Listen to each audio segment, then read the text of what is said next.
जीव स्वयं नित्य निरंतर कर्मों के जाल को रच रहा है और अपने आप को बांध रहा है। आपको मुक्त होना है, बंधना नहीं है। जीव का जन्म कर्मों के अनुबंध से होता है, कर्मों के बंधन से होता है, और उसको अपना ऋण चुकाना होता है।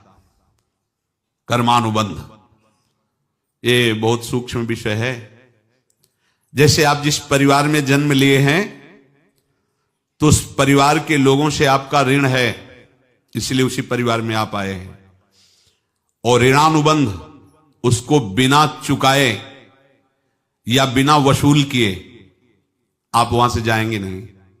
आपको लेना है तो वसूल करना है, और देना है तो चुकाना है। ये पूर्व के जन्मों से निश्चित किया गया है।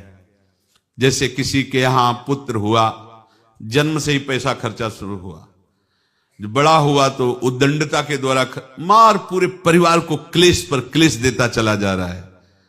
ये तुम्हारे कर्म का फल है। या ऐसे शक्तिहीन बुद्धिहीन ऐसे पागल पूरे जीवन सेवा करो, तुमसे अपना हिसाब चुकाने के लिए वो आया है।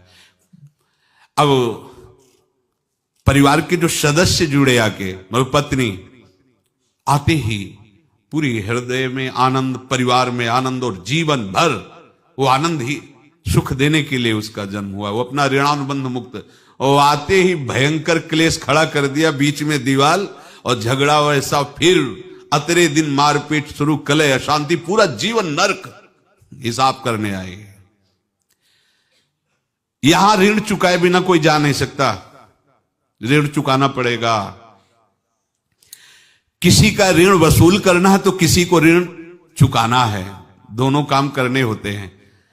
अनेक जन्मों में अनेक लोगों के साथ हमने जो बर्ताव किए हैं, अच्छे या बुरे, वो होंगे।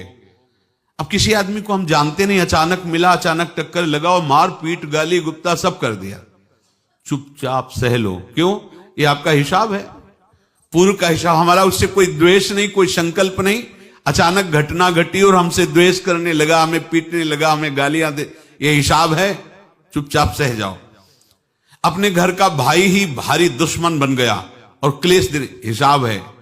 एक प्रभुदत्त ब्रह्मचारी जी की वाणी में पढ़ा था, एक महात्मा जी भ्रमण करते थे तो उस समय असरफियां चलती थी, मोहरे असरफियां, तो उनको भेंट में देते लोग। तो